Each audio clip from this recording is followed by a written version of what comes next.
দীর্ঘদিন দেখা নেই নির্বাচিত এমপির, তাই নন্দীগ্রাম বিধানসভায় জুড়ে নিখোঁজ সন্ধান চাই অভিজিৎ গাঙ্গুলির নামে পোস্টার।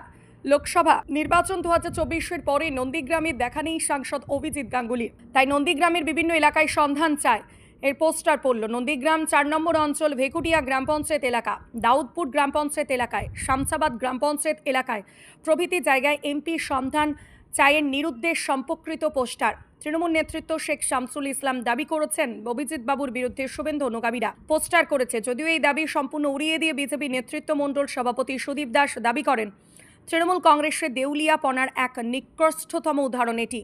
পোস্টার পড়লে মমতা ব্যানার্জির বিরুদ্ধে পড়ুক, অভিজিৎ গাঙ্গুলির নামে নয়। কারণ অভিজিৎ গাঙ্গুলি নিয়মিত নন্দীগ্রামে আসেন, তবে 2021 সালের নির্বাচনে হারার পর মমতা ব্যানার্জি মেজ বোন নন্দীগ্রামে একবারও আসেননি।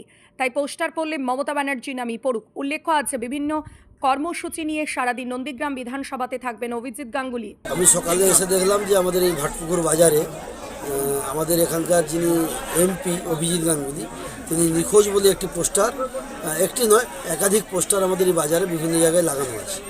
তো আমার যেটা মনে হয়েছে যে গত পরশু আমাদের ওই ব্রিগেড প্যারেড গ্রাউন্ডে যে প্যাটিস বিক্রেতার উপরে আক্রমণ করেছিল, যারা আক্রমণ করেছিল তাদের বিরুদ্ধে এবং প্যাটিস বিক্রেতার সপক্ষে কিছু বক্তব্য মিডিয়ার সামনে অভিজিৎ গাঙ্গুলি গত পরশু বলেছেন।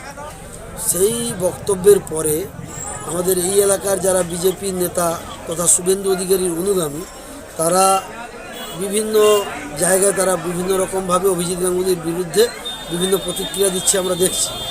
তো তারপরে আজকে সকালে আমরা দেখলাম যে এই ধরনের একটি পোস্টার।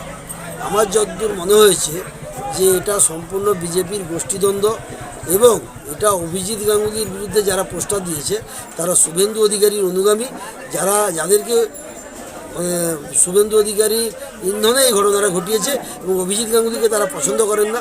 এবং গত পরশু এই অভিজিৎ গাঙ্গুলির এই বক্তব্যকে এরা কোনোভাবেই সমর্থন করেন না এবং এটা নিয়ে বিভিন্ন চায়ের দোকানে বিভিন্ন কর্নারে অভিজিৎ গাঙ্গুলি সম্পর্কে নিন্দামন্দ কথাবার্তাও বলছে, আমরা শুনছি।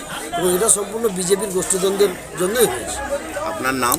আমার নাম শেখ শামসুল ইসলাম, পূর্ব মেদিনীপুর জেলা পরিষদের জনস্বাস্থ্য ও পরিবেশ বিভাগের কর্মকর্তা।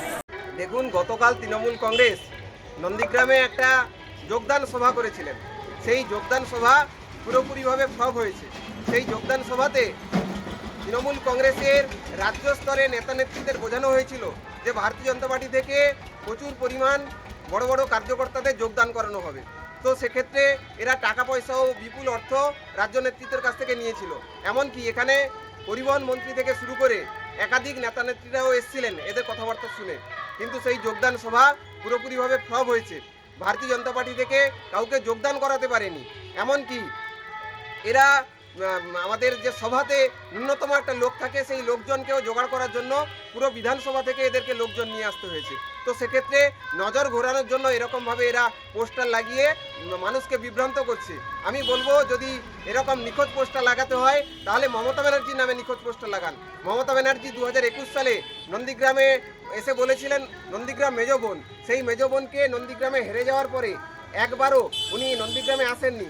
শুধু তাই নয়, উনি সমস্ত আর্থিক সুযোগ সুবিধা থেকে নন্দীগ্রামের মানুষকে জব্দ করার জন্য বঞ্চিত করেছেন। তো সেক্ষেত্রে মমতা ব্যানার্জি নামে নিখোঁজ পোস্টার লাগান। আপনার নাম? সুদীপ দাস, নন্দীগ্রাম মন্ডল 2 সভাপতি।